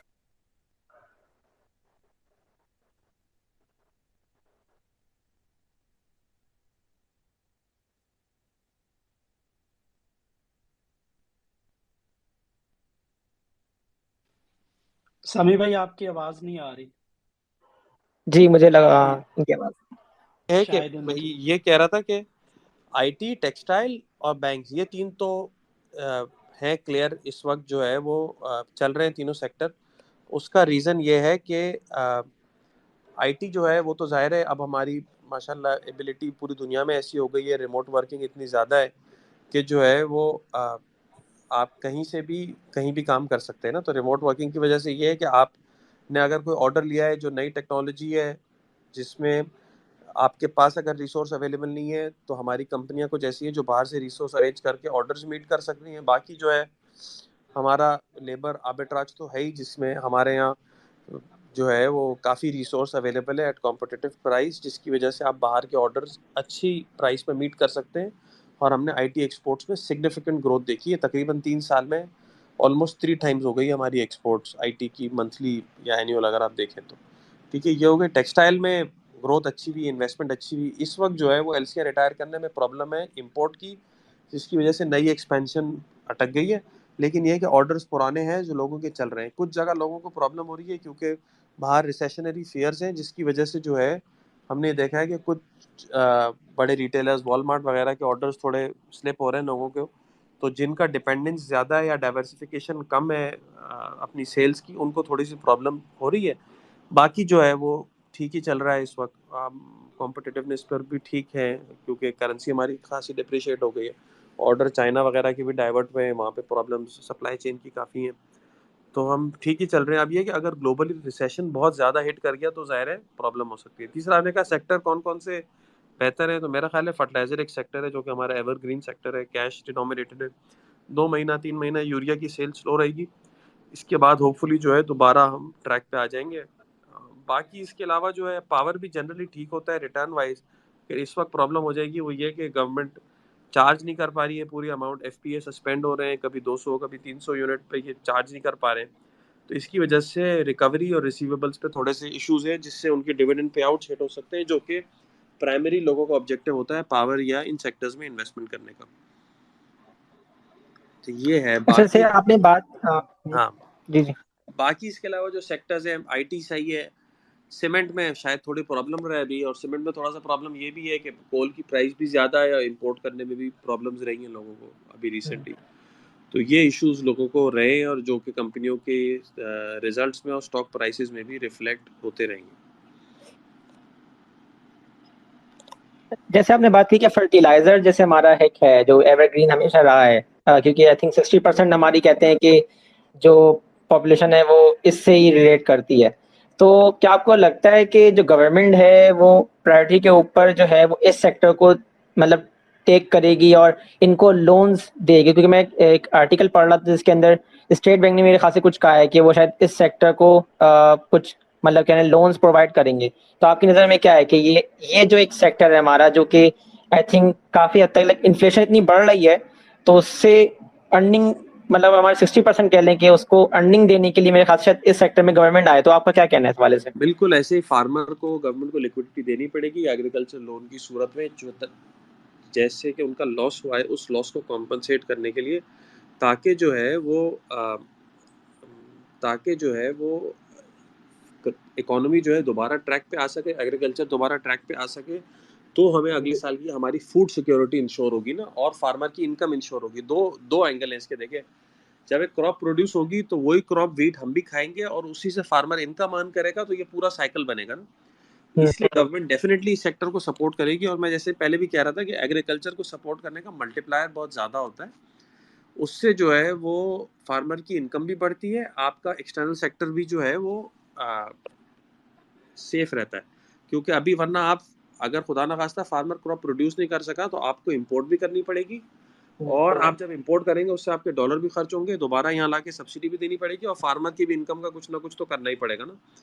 तो इसलिए आपको जो है एग्रीकल्चर पे डेफिनेटली फोकस करना पड़ेगा, और उसमें हमारे यहाँ फार्मर को जो लोन तो आप देंगे, लेकिन सब्सिडी का सबसे बड़ा तरीका हमारे यहाँ फर्टिलाइजर ही है, क्योंकि ये क्या करते हैं कि फर्टिलाइजर की बोरी फॉर एग्जांपल हमारे यहाँ अभी 1850 रुपये की, और इसकी इंटरनेशनल प्राइस इस वक्त होगी 10 या 12 हज़ार रुपये। तो हम ये जो 10,000 रुपये पर बोरी सब्सिडी देते हैं, इसी के थ्रू फार्मर जो है वो अपनी प्रोडक्टिविटी हैंडल करता है ना, ताकि वो वरना जो है वो हमारी यील्ड इतनी कम है कि फार्मर हमारा जो है वो इंटरनेशनल प्राइस पे अगर आपने उसको यूरिया दिया तो वो क्रॉप उगा ही नहीं सकेगा। तो इसलिए हमारे गवर्नमेंट इसी पे काम करती है, और मेरा ख्याल है इसमें गोइंग फॉरवर्ड, अभी तो खैर इस वक्त रिहैबिलिटेशन मेजर चैलेंज है, लेकिन गोइंग फॉरवर्ड यील्ड्स को बढ़ाना जो है वो बहुत बड़ा हमारे लिए मल्टीप्लायर हो सकता है, जिसके अंदर मल्टीपल तरीके हैं, जिसमें आपको सीड्स की वैरायटीज़ को अपनी सॉइल के हिसाब से सेट करना, ज़्यादा से ज़्यादा इसको पेस्ट अटैक से जो है वो संभालना, यील्ड्स पे ज़्यादा से ज़्यादा काम करना, या जो हाई यील्डिंग क्रॉप्स हैं उसके अंदर फार्मर की पेनिट्रेशन बढ़ाना, ये चीज़ें बहुत इंपॉर्टेंट है। जैसे हमारे 6 मंथ के बॉन्ड्स हैं, उनकी मैं देख रहा था कि जो परसेंटेज है वो बढ़ रही है, विच मीन्स कि हमारा अगले 3 से 6 महीने तो हालात सही नहीं है, मतलब ईयर एंड तक हमारे हालात बिल्कुल सही नहीं है मेरे ख्याल से, जब भी हमारी जो बॉन्ड की जो यील्ड है वो बढ़ रही है 6 मंथ्स की। लेकिन ये जो सिचुएशन जो अभी चल रही है पॉलिटिकल भी और इकोनॉमिकल भी, आपको क्या लगता है कि कितने अरसे तक अगर ये रहे तो हमारे लॉन्ग टर्म बॉन्ड्स भी जो हैं वो भी इंक्रीज करता देख सकेंगे हम फिर? देखिए जाहिर है, जो हमारी आप अगर इंटरनेशनल बॉन्ड्स की बात कर रहे हैं तो वो तो हमारा चूँकि अनसर्टेनिटी ज़्यादा है, और ग्लोबली भी चीज़ें टाइट हो रही हैं, और दूसरा ये कि हमारी भी एबिलिटी को अभी तक थोड़ा सा जो है वो डाउट है, जिसकी वजह से कि हम जो है डेट पूरा सर्विस सही से कर सकें, इसी वजह से हमारी यील्ड जो है वो ऊपर है। बाकी जो है वो लॉन्ग टर्म में तो जाहिर है। अच्छा, दूसरा एक और भी है कि अगर मैं एक मिसाल दे रहा हूँ, जो दिसंबर में बॉन्ड मैच्योर हो रहा है उसकी अगर प्राइस 2 रुपए भी हिलेगी ना, या 2% भी हिलेगी, तो उसकी यील्ड्स में इम्पैक्ट बहुत ज़्यादा आएगा। लेकिन जो सही है, तो अगर मैं शॉर्ट टर्म में यहाँ से 30%, यानी 6 महीने में अगर मेरे पैसे बन रहे हैं, या 5 महीने में 30%, तो वो 30 नहीं है एक्चुअली, वो शायद 12-13% पैसे बन रहे होंगे कूपन के साथ, लेकिन वो चूंकि उसको एनुअलाइज करके रिटर्न बता रहे हैं बाकी टेनर से कंपेयर करने के लिए, इसलिए 30% बता रहे हैं। लेकिन लॉन्ग टर्म में अगर हमने 30% पे यील्ड चली गई ना हमारी, फिर तो ये प्रॉब्लम बहुत ही बढ़ जाएगी। मैं आपको एक एग्जांपल देता हूँ कि हमारी जो इस वक्त जो लॉन्ग टर्म बॉन्ड्स हैं, यानी जो 2025 में जो मैच्योर हो रहा है, वो 25.5% यील्ड है। जो 2027 में जो मैच्योर हो रहा है उसकी 20% यील्ड है। तो ये यील्ड, अगर मैं एक मिसाल दे रहा हूँ, कैपिटल गेन हमारा जो है ना सबसे ज़्यादा, वो 2027 और 2026 वाले बॉन्ड्स में, मैं कोई मिसाल देता हूँ कि प्राइस जो है ना इस वक्त, वो 2022 वाला बॉन्ड डिस्पाइट द फैक्ट कि उसकी 28% यील्ड है, लेकिन उसकी प्राइस 95 है, यानी 100 रुपये की पार वैल्यू पे हमने इशू किया था ना, तो 95 रुपये उसकी प्राइस है। लेकिन जो ये हमारे लंबे बॉन्ड्स हैं, 2031 का बॉन्ड है, वो 52 पे अवेलेबल है, यानी हमने जिस प्राइस पे इशू किया ना, वहाँ से 48% अपनी वैल्यू लूज कर गया है। लेकिन इसके बावजूद उसकी यील्ड सिर्फ 19% है, क्योंकि मेच्योरिटी इतनी दूर है ना। तो जो लॉन्ग टर्म बॉन्ड्स में लोगों को नुकसान बहुत हो रहा है अभी भी ऑलरेडी, जो हमारे इन्वेस्टर हैं। तो इससे ज़्यादा मुझे लगता है गुंजाइश नहीं है, मतलब अगर ये इससे ज़्यादा 19% वाली यील्ड जो है, अगर ये 25-25 हो गई, तो ये हमारा बॉन्ड जो 52 पे ट्रेड हो रहा है, ये तो 40 से भी नीचे आ जाएगा। तो हमारा जो इन्वेस्टर लॉस कर जाएगा, जिसने हमारे ऊपर ट्रस्ट करके उस वक्त पैसे लगाए थे, वो तो दोबारा फिर लगाने आएगा ही नहीं वापस। तो ये भी बहुत बड़ा एंगल है, क्योंकि लोग जो है ना, जो आमतौर से पाकिस्तान के बॉन्ड में इन्वेस्ट करते थे या सुकूक में, वो उनकी इनकम का जरिया होता था ना। अगर हम 10% यील्ड उनको दे रहे हैं, तो वो क्या करते थे, उनकी इनकम इसी तरह आ रही होती थी कि वो हर दफा जो बॉन्ड इशू आता था उसमें इन्वेस्ट कर देते थे। जब वो बॉन्ड एक्सपायर होता था, नया बॉन्ड इशू होता था, उसमें पैसे डाल देते थे। उनकी इनकम मिली हुई थी, हमें जो है वो सोर्स ऑफ बोरिंग मिली हुई थी। सामिर भाई, मैं आपके पास दोबारा आता हूँ। यहाँ मोहम्मद मोहसन थे, उनका हाथ देख रहा था मैं, अभी नहीं है, वो डिस्कनेक्ट तो नहीं हो गए? मोहम्मद मोहसन,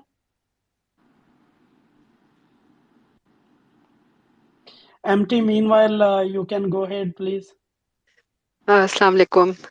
वालेकुम। बहुत अच्छा सेशन आपका होता है, और आज भी थैंक यू। मैं थोड़ा लेट ज्वाइन किया था ड्यू टू कमिटमेंट, तो मैं लेकिन एक दो चीजें मेरा क्वेश्चन था।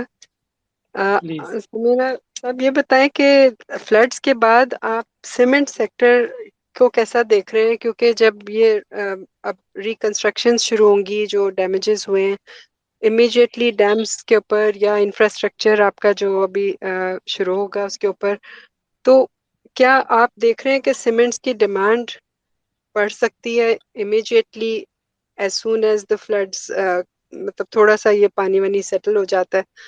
और सेकंड क्वेश्चन मेरा था कि हाइडल एनर्जी स्टोरेज आप देख रहे हैं कि इतनी जो अभी इम्प्रूव हो जाएगी और कुछ हाइडल जनरेशन जो है वो अच्छी हो जाएगी, तो उसकी वजह से हमारे आईपीपीज जो कम कैपेसिटी पर हबको और ये सब जो भी प्लांट्स हैं वो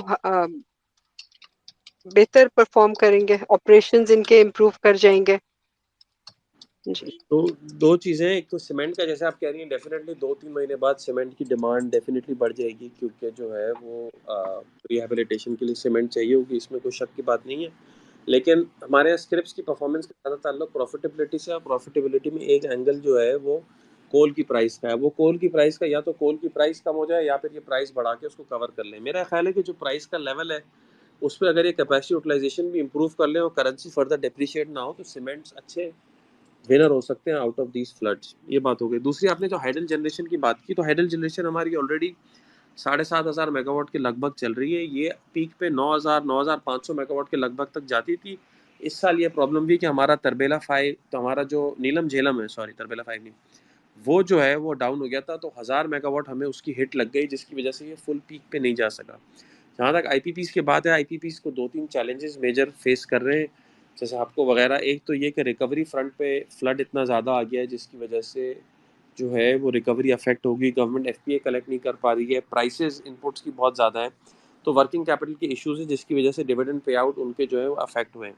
अब कुछ जो छोटे आईपीपीज है, निषाद पावर, निषाद चुनिया पावर, उन्होंने डिविडेंड अच्छे दे दिए, क्योंकि 2002 की पावर पॉलिसी के अंडर थे, जिसके अंडर जो उन्होंने सेटलमेंट किए गवर्नमेंट से, तो एक बड़ी अमाउंट उन्हें मिली, जो कि उन्होंने अपने शेयर होल्डर्स को पे आउट कर दी। लेकिन जो है वो जो बड़े आईपीपीज हैं, हपको कैपको टाइप, वो उनमें प्रॉब्लम अभी भी है। रिसीवेबल्स की ऑलरेडी पेमेंट्स कम आ रही थी। प्रॉब्लम मुख्तलिफ तरह की है। एक तो एक कि कुछ के हपको का, जैसे एक प्लांट 2015 की पावर पॉलिसी के अंडर है, जिसमें जो है वो कैपेसिटी पेमेंट बहुत बड़ी है, क्योंकि नए लगे हुए हैं, तो उनको वहाँ से प्रेशर बहुत है। फिर जो है वो गवर्नमेंट ने सेटलमेंट 2002 और 94 वाली पावर पॉलिसी के साथ किया है, तो आईएमएफ वगैरह का प्रेशर ये है कि आपने 2015 वालों के साथ नहीं किया, तो उस पर भी एक एक प्रॉब्लम चल रही है। फिर रिवॉल्विंग अकाउंट वाला मसला था, वो अभी तक रिजॉल्व नहीं हुआ है सीपैक के पावर प्लांट्स के साथ। फिर एक जो है वो उसका मसला भी है, जो विद होल्डिंग टैक्स का, कि इन पे जो नए पावर प्लांट्स हैं उन पे 25% विद होल्डिंग टैक्स है, तो वो भी अभी तक एक डिविडेंड पे आउट में मसला है। तो मुख्तलिफ मसाइल हैं। मेरा ख्याल है होपफुली इंशाल्लाह ये मसाइल वक्त के साथ रिजॉल्व हो जाएंगे अगले 3-4 महीनों में। लेकिन ये कि जो ये रिकवरी वाला इशू है, ये 2-3 महीने रहेगा, और फिर अभी शहबाज शरीफ ने अनाउंस भी कर दिया कि जो है वो फ्लड हिट एरिया से ये लोग बिल कलेक्ट नहीं करेंगे फॉर नेक्स्ट 3-4 मंथ्स। तो उससे जो है वो ज़ाहिर है आईपीपीस के कैश फ्लो पे हिट आएगी, क्योंकि गवर्नमेंट ने सब्सिडी तो ऑलरेडी रखी हुई थी सेक्टर के लिए, लेकिन ये तो उसके अंदर अजम्पशन फ्लड की नहीं थी। तो ओवर एंड अबव फ्लड के लिए इन्हें शायद बजट रिवाइज करेंगे या आईएमएफ से कोई रिलैक्सेशन लेंगे। तो मेरा ख्याल है थोड़ी चीज़ें अनसर्टन तो हैं बड़े पावर प्लांट्स के लिए। एमटी आप डिस्कनेक्ट हो गई शायद। कुद्दूस भाई, mean time please go ahead. अस्सलामुअलैकुम खिज़र भाई और समीर भाई, माशाल्लाह बहुत इंफॉर्मेटिव सेशन है। मैं with regards to flood victims या फिर उससे रिलेटेड जो हमारे अपकमिंग सेक्टर्स हैं, शॉर्ट टर्म, मिड टर्म और फिर हम लॉन्ग टर्म के हिसाब से पूछना चाह रहा हूँ कि अगर हम शॉर्ट टर्म में देखें तो फूड की डिमांड वगैरह बढ़ेगी, लेकिन उसके अगेंस्ट हमारे पास जो एक्चुअल रॉ मटेरियल है, ये वीट या बाकी सारी चीज़ें, वो हमारे पास शॉर्टेज में आएगी। तो हम इसको कैसा देख रहे हैं? मिक्सअप है, स्टिल अनसर्टेन है, या ये चीज़ें कवर होंगी? क्योंकि स्टिल अभी तो सारे के सारे बिल्कुल आसमान, खुले आसमान के नीचे हैं, और रिहैबिलिटेशन होना आई एम नॉट श्योर कितना टाइम लगेगा इनको। उसी में कंस्ट्रक्शन वगैरह की चीज़ें कितने टाइम में स्टार्ट होती हैं, स्पेशली जब गवर्नमेंट ही डिसीजन के हिसाब से, आई डोंट नो कितनी स्ट्रॉन्ग है, क्योंकि अगर हम उनका पाथवे वगैरह जब तक रिस्टोर करेंगे उसके बाद सारी चीज़ें स्टार्ट होंगी, चाहे हम सीमेंट सेक्टर की बात करें, स्टील की बात करें या बाकी सारी चीज़ों की बात करें। और इसके साथ साथ मेरा नेक्स्ट क्वेश्चन ये है कि कोई एस्टिमेशन ऐसी है कि रिकवरी के लिए कितनी अमाउंट रिक्वायर्ड होगी? लॉसेस तो नज़र फिर भी कुछ ना कुछ एस्टिमेशंस हैं, लेकिन रिहैबिलिटेशन वगैरह के लिए कोई एस्टिमेशंस हैं कि short term, again mid term या लॉन्ग टर्म के लिए क्या है, एक्सक्लूडिंग डैम्स वगैरह जो भी एटलीस्ट नेसेसरी है? हाँ, मेरा ये ख्याल है कि डेफिनेटली रिकवरी के लिए ने जो ये 8-10 अरब डॉलर का एस्टिमेट दे रहे हैं, ये तो चाहिए ही होगा। और करंट अकाउंट डेफिसिट जो हमारा जो भी असम्पशन थी पहले 10 से 11 अरब डॉलर की, उसमें $2 बिलियन से $5 बिलियन तक का इजाफा हो सकता है। और हमें 8 से 10 अरब डॉलर तकरीबन चाहिए इस डैमेज को वो करने के लिए, रिकवर करने के लिए। अब वो ज़ाहिर है उसमें से कुछ ऑफिशियल चैनल से आएंगे, कुछ लोग आपस में करेंगे। हमारे मुल्क के अंदर भी जो है वो चैरिटी का सिस्टम काफ़ी स्ट्रॉन्ग है, तो होपफुली उससे भी कुछ हेल्प मिलेगी। 2010 के फ्लड्स और 2005 के अर्थक्वेक में इसकी एग्जांपल्स हमारे सामने हैं। एक तो ये कि सेक्टर्स बेनिफिशियरी ज़ाहिर है पहले तो यही होंगे सीमेंट और स्टील, जहाँ पे प्री कंस्ट्रक्शन की एक्टिविटी होगी। और तीसरा ये कि येस वीट वगैरह पे हमें ठीक ठाक जो है वो शॉर्टफॉल नज़र आएगा। और इस वक्त प्राइस में भी सर्च नज़र आएगा। गवर्नमेंट कोशिश ये कर रही है कि फार्मर रिहैबिलिटेट जल्दी हो, और ये वीट सपोर्ट प्राइस भी एक अच्छी अनाउंस करेंगे और डैप के ऊपर भी कुछ सब्सिडी देंगे, ताकि जो है वो दोबारा फार्मर अपने पैर पे खड़ा हो जाए और प्रोडक्शन वीट की दोबारा ट्रैक पे आ जाए 26, 27, 28 मिलियन टन, ताकि हमारे डॉलर भी बचें और हमारी जो है वो फार्मर की इनकम भी दोबारा ज़िंदा हो, जिससे उसकी ज़िंदगी भी ट्रैक पे वापस आए। तो ये तीनों ऑब्जेक्टिव्स इन्हें करने पड़ेंगे। सबसे बड़ी बात यही है। और मैं ये कह रहा था हमारे पास अपॉर्चुनिटी इसके अंदर अच्छी है। डैम तो चले दूर की बात है, लेकिन हम वहाँ पे जो लोग जिस तरह रह रहे थे इन इलाकों पे जो अफेक्टेड एरियाज़ हैं, अब अगर प्लान करके मॉडल विलेजेस बना के उनको वहाँ पे सही से रिहैबिलिटेट करें, तो एक उससे दो फ़ायदे होंगे। एक तो लोगों की लिविंग कंडीशन इंप्रूव होगी, स्टैंडर्ड ऑफ लिविंग इंप्रूव हो जाएगा। दूसरा ये कि हम दोबारा इसकी रिकरेंस को मिनिमाइज़ करने में काफ़ी काम कर सकते हैं। यानी ये कि दोबारा इस तरह से जो है फ्लड ना आए, ड्रेनेजेस सही हो, ड्रेनेज पे कब्जे ना हो, कैनाल का सिस्टम ठीक हो, तो उससे जो है, और इवन जो अर्बन फ्लडिंग हुई है वो भी अवॉइडेबल थी। और जो तो रेनफॉल से जो फ्लड आए, तो मेरा ख्याल है कि कोशिश तो, उम्मीद तो यह करनी चाहिए और कोशिश भी इसी तरफ करनी चाहिए कि हम दोबारा रिकरेंस के जो असबाब हैं उसको दूर करें। थैंक यू सामी भाई। खिदर भाई, बस जस्ट एक फॉलोअप गो हुआ है। Ahead, go ahead. इसमें हम, यानी मेरा इसमें एक्चुअली ये क्वेश्चन था कि हम कौन से सेक्टर्स को जो है वो शॉर्ट टर्म में प्रॉफिटेबल देखते हैं या एटलीस्ट अट्रैक्टिव देखते हैं, और इसी तरीके से मिड टर्म में हम कौन से को देखते हैं, लॉन्ग टर्म तो चलें बात की बात, इसके यानी इसी वजह से। मेरा ये ख्याल है कि सीमेंट अच्छा सेक्टर है जो कि इसमें अच्छा बेनिफिशियरी होगा आगे जाते हुए। स्टील भी आगे जाके बेनिफिशियरी होगा, हालांकि इस वक्त तो काफ़ी प्रॉब्लम है, मतलब स्टील की सेल बिल्कुल ही बंद हो गई थी, वैसे भी स्लो डाउन था। और ये लेकिन उसमें कंटिंजेंट ये है कि जो है हमारी फंडिंग हमें बाहर से आ जाए, जो कि लास्ट टाइम आ गई थी, अभी भी मुझे लगता है कि आई जाएगी। तो फंडिंग आ जाए तो फिर हमारे लिए सीमेंट और स्टील बेहतर सेक्टर हो सकते हैं, जो कि रिवाइव कर जाएंगे। क्योंकि हम फ्लड यानी जितने भी फार्मर्स हैं उनकी रिहेबिलिटेशन की बात तो करें, लेकिन उनके आउटपुट या उनकी क्रॉप्स वगैरह के सीजन अभी काफ़ी टाइम के बाद है, तो उसका आउटपुट हमें फ़ौरन नहीं मिलेगा। दूसरा, हमारे पास केपीके वगैरह के जो एरियाज़ हैं वो तो अभी अभी देखिए सितंबर अक्टूबर आ गया, वो उनके लिए तो एक्टिविटी ही बिल्कुल बंद है, बल्कि उनके लिए तो सर्वाइवल इस वक्त बहुत ज़्यादा मुश्किल हो जाएगा, सर्दियाँ इतनी ज़्यादा वो हैं। तो वो मेरा ख्याल है पंजाब या सिंध के एरियाज़ ही हम देख रहे हैं अगर क्रॉप्स वगैरह के लिए, तो वो तो एक बड़ा मेजर पोर्शन है जहाँ पे अगर हम फार्मर्स की बात कर रहे हैं। बिल्कुल ऐसे ही है कि आप जैसे कह रहे हैं कि रिहैबिलिटेशन एक चैलेंज है, ये बात बिल्कुल ठीक है। और थोड़ा सा हमें, जैसे आप कह रहे हैं कि टाइम है क्रॉप दोबारा आने में, वो बात भी सही है। और उसमें फ़ायदा ये है कि हमें टाइम भी मिल जाएगा ना, कि फार्मर को हम हेल्प कर सकें। वरना तो अगर खुदा ना खास्ता वीट की सोइंग मार्च के बजाय अगर नवंबर दिसंबर में होती, तो हम वहाँ तक पहुँच ही नहीं सकते, कि वो सो कर ही नहीं पाते, निकल जाता।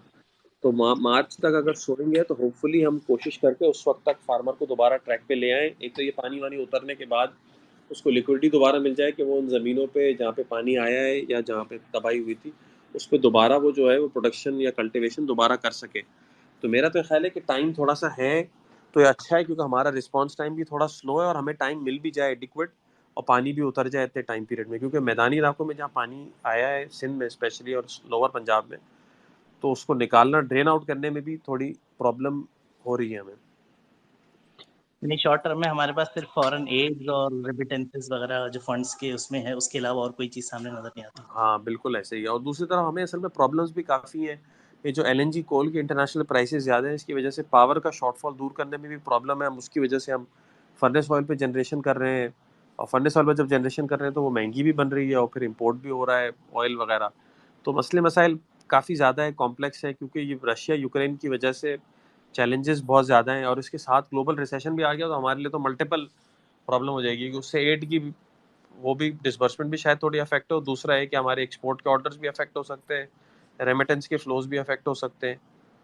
ये भी है। वैसे भी इंटरेस्ट रेट ज़्यादा है, तो हमें इस वक्त कैपिटल अट्रैक्ट करने में प्रॉब्लम हो रही है काफ़ी। फंडिंग इंटरनेशनल रेट्स भी ज़्यादा हैं, हमारी बॉन्ड यील्ड्स भी ऊपर है, रिस्क परसेप्शन की वजह से इमर्जिंग मार्केट्स के जनरली हालात भी कमज़ोर हैं।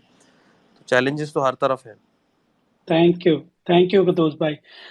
इकोनॉमी ऑफ पाकिस्तान, एहसन भाई, जी आपका जी, अस्सलाम पैशन वालेकुम। इकोनॉमी है और हमारा पैशन है कैपिटल मार्केट्स। जी, लेट्स नहीं नहीं, further these both causes together. Welcome अच्छा वेलकम ऑन अ, बोर्ड। अच्छा, थैंक यू वेरी मच। देखें, जो समीउल्लाह भाई हैं वो बड़े काम की बातें बता रहे थे। फर्स्ट जो उन्होंने एक हाईलाइट किया कि इस टाइम पे फॉरेन एड के ऊपर हम बड़े डिपेंडेंट हैं, लेकिन एक बात उन्होंने थोड़ी सी इसको टच किया कि इस वक्त ग्लोबल रिसेशन है और फॉरेन एड हमें उतनी इजीली नहीं मिलेगी। और ये डिस्कशन सुनने में आई है स्पेशली यूरोपियन मार्केट्स के अंदर। वो कह रहे हैं कि हम पैसे देने के लिए हमारे पास अफोर्डेबिलिटी नहीं है। उन्होंने जितने भी डोनेशंस के, जिस तरह अफ्रीका में वो हेल्प करते थे, उसके ऊपर कट्स लगाए हैं रिसेंटली, और थोड़ा सा ज़्यादा टफ होता जा रहा है। स्पेशली वो अपने ममालिक में फोकस करना चाह रहे हैं।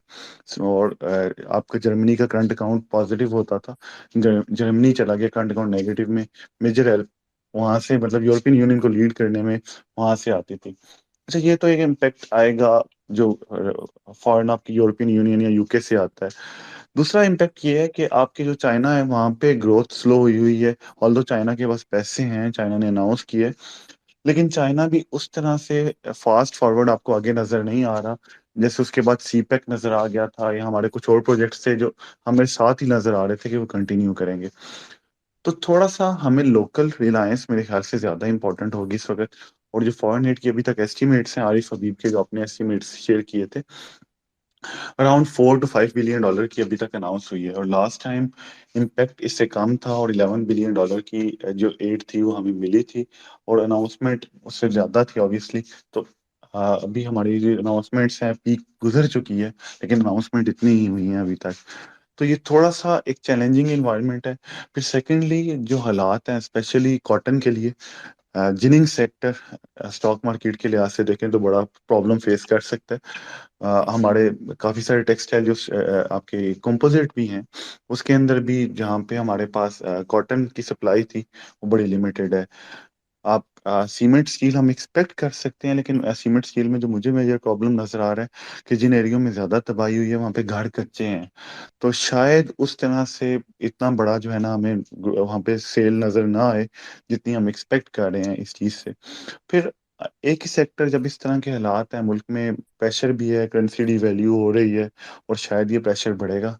अब जो रिसेंट आईएमएफ की डिमांड्स हैं, जो जिसके ऊपर आज ट्रिब्यून में आर्टिकल था, वो बड़ी खतरनाक डिमांड्स हैं। बिजली की प्राइस बढ़ना जो डायरेक्टली इम्पेक्ट करता है जो है ना स्टील मिल्स को। उसके बाद जो बाकी चीजें हैं, गैस की प्राइस बढ़ना। तो शायद एक्सपोर्ट ओरिएंटेड सेक्टर्स और आईटी दो सेक्टर्स हैं। एक्सपोर्ट ओरिएंटेड में भी टेक्सटाइल जो कॉटन को प्रोसेस करते हैं वो नहीं आएंगे, जो जिस तरह इंटरलूप है, निशात मिल कंपोजिट जो पूरे को लेके चल रहे हैं, वहां पे हमें फायदा नजर आ सकता है। और फिर आईटी सेक्टर जो ऑब्वियसली किसी पे रिलेटेड नहीं है, मुझे तो ये दो सेक्टर ज्यादा बेहतर नजर आते हैं बाकियों की निस्बत। लेकिन ऑब्वियसली स्टॉक मार्केट अपने हिसाब से देखती है, और ओवरऑल जब हमें फंड्स मिलेंगे तो फिर हम बेहतर अंदाजा कर सकते हैं। Thank you. जी बिल्कुल सही कह रहे हैं। आईटी और टेक्सटाइल तो खैर हमारे मेजर सेक्टर्स है, क्योंकि फॉरेन एक्सचेंज अर्नर्स हैं, और उसी में बेहतरी नज़र आ रही है। एक तो डॉलर भी हमारे यहाँ शॉर्ट है, जिसकी वजह से जो है मतलब पैरिटी भी ऊपर है, तो उनको उसका एडवांटेज भी है। और दूसरा ये कि हमारे डोमेस्टिक डिमांड में भी आगे हमें काफ़ी झटके नज़र आ रहे हैं। तो होपफुली, वैसे तो बाहर भी प्रॉब्लम है, लेकिन अल्लाह करे जो है हम ऑर्डर बाहर अपनी कॉम्पिटिटिवनेस की बेस पे मिलते रहें, तो हमारा जो है इनफ्लो डॉलर का चलता रहे, तो रेमिटेंस और एक्सपोर्ट का फ्लो चलता रहेगा, तो होपफुली हमारा फिर बैलेंस ऑफ पेमेंट भी चलता रहेगा। ज़रूरत इस बात की है कि हमारा डिपेंडेंस जो है वो ज़्यादा से ज़्यादा रेमिटेंसेस एक्सपोर्ट्स के ऊपर ज़्यादा हो, ताकि जो है वो हमारी इकोनॉमी, यानी जो जॉब्स की जनरेशन है वो भी वहाँ से हो, इंडस्ट्रियलाइजेशन भी वहाँ से हो, ताकि सस्टेनेबल बेसिस पे हम ग्रो कर सकें। वरना हर साल ये होता है 2 साल ग्रोथ होती है तो बैलेंस ऑफ पेमेंट का क्राइसिस सामने खड़ा होता है। जी सामी भाई 10 जी बजने वाले हैं, कितने मिनट और दे सकते हैं? 1-2 दो तीन क्वेश्चन और पूछ लें। 2-3 मिनट है, वो डिनर पे ठीक है, जाते हैं। ठीक है, ठीक है। अच्छा, प्लीज गो अहेड, जिसने भी क्वेश्चन पूछना है go ahead. Mausam please go ahead. जी सर, समी मैं बेसिकली आपसे ना कंज्यूमर डिस्क्रिशनरी सेक्टर जो है ना, वहाँ स्टॉक मार्केट का, इससे रिलेटेड जो है आपसे पूछना चाहूँगा, मतलब इस पे आपके क्या पर्सपेक्टिव्स और व्यूज़ हैं अहेड? जी जी बिल्कुल।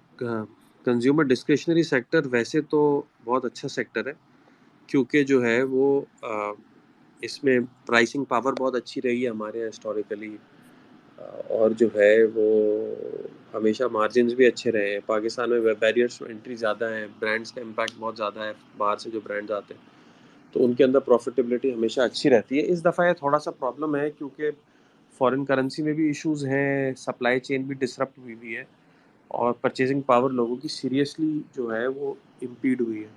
तो मेरा ख्याल है कि थोड़ा सा मार्जिन वगैरह में हम जो है वो नरमी तो देख सकते हैं, तो कुछ टाइम लगेगा रिकवर होने में। वरना क्योंकि ये कंज्यूमर डिस्क्रिशनरी में लोगों की डोमेस्टिक डिमांड जो है वो हर्ट हुई है और लोगों को फील भी हो रही है। तो मेरा ख्याल है 1-2 क्वार्टर थोड़ा सा इम्पैक्ट रहेगा, फिर ये ठीक हो जाएंगे वापस। हमेशा ऐसे एवरग्रीन सेक्टर है कि जब भी सस्ते मिले तो पकड़ लेने चाहिए। सही सही। अच्छा, लास्ट क्वेश्चन ले लेते हैं फ्रॉम मेडिक। और मेडिक है या मेडिस है? anyone else want? Okay, please, I see the खजर भाई जी जी जी जी प्लीज कहना गो यार अहेड। जी। असल में सर माशाल्लाह से काफ़ी समी भाई काफ़ी अच्छी आपने गुफ्तगू फरमाई इकोनॉमिक्स के ऊपर।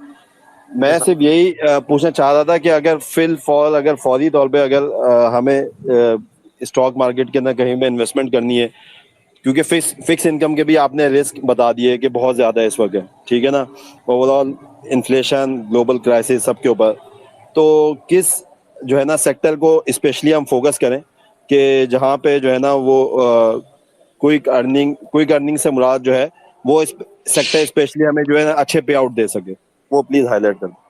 देखिए, पे आउट तो इस वक्त मेरा ख्याल है वो ये है, क्योंकि हमारे यहाँ सेक्टर जो अच्छे हैं इस वक्त, सच्ची बात है, वो आईटी, टेक्सटाइल, फर्टिलाइजर, बैंक्स, ये 4 सेक्टर देखने में सही लग रहे हैं। ठीक है, तो वो आईटी में पे आउट होते नहीं है जनरली हमारे यहाँ, क्योंकि ग्रोइंग कंपनीज हैं तो वो स्टॉक्स ग्रो होते रहते हैं। तो ये सिस्टम्स है, ये सारी कंपनी अच्छी हैं। और बाकी टेक्सटाइल में मुझे तो इंटरलूप ही बेहतर लगती है, लेकिन उसका पे आउट जनरली ज़्यादा नहीं होता है, लेकिन ठीक ठाक कंपनी है, ग्रो हो रही है, इंशाल्लाह रिटर्न मिलेगा। तीसरा जो है वो बैंक्स में डिविडेंड्स अच्छे हैं। मेरा नहीं ख्याल डिविडेंड को ब्लॉक करना चाहिए गवर्नमेंट को। शरिया कंप्लाइंस एक एंगल है जिसमें मीज़ान बैंक वगैरह है इस्लामिक में। तो ये 3 सेक्टर हैं। बाकी फर्टिलाइज़र हमेशा हमारा एवरग्रीन सेक्टर है। पिछले क्वार्टर टैक्सेशन से हिट हुआ है, अगले क्वार्टर से होपफुली जो है वो डिविडेंड और अर्निंग जो है वो वापस जो है वो रिज्यूम हो जाएंगे। इसमें फौजी फर्टिलाइज़र है, एंग्रो फर्टिलाइज़र है, एंग्रो कॉर्पोरेशन है, ये अच्छी कंपनी है। थैंक यू समी भाई। सर कयूम भाई आप जी। सर ने जो है इंटरलूप के हवाले से बताया, तो इंटरलूप में सर मेरा एक कंसर्न ये है कि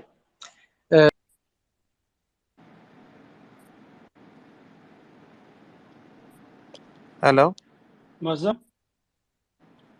अच्छा उनकी आवाज नहीं आ रही। सामी भाई आपका बहुत बहुत शुक्रिया, आपने टाइम दिया। I felt this was one of the best sessions we had so far. और एहसन भाई आपका भी बहुत बहुत शुक्रिया, आपने ज्वाइन किया। I want to seek your help to create further awareness about whatever we love. You love economy, we love capital markets, and we need to help each other to create awareness, financial awareness. Thank you very much, everyone. Sami bhai, enjoy your dinner, and we speak to you soon again later. Thank you, everyone.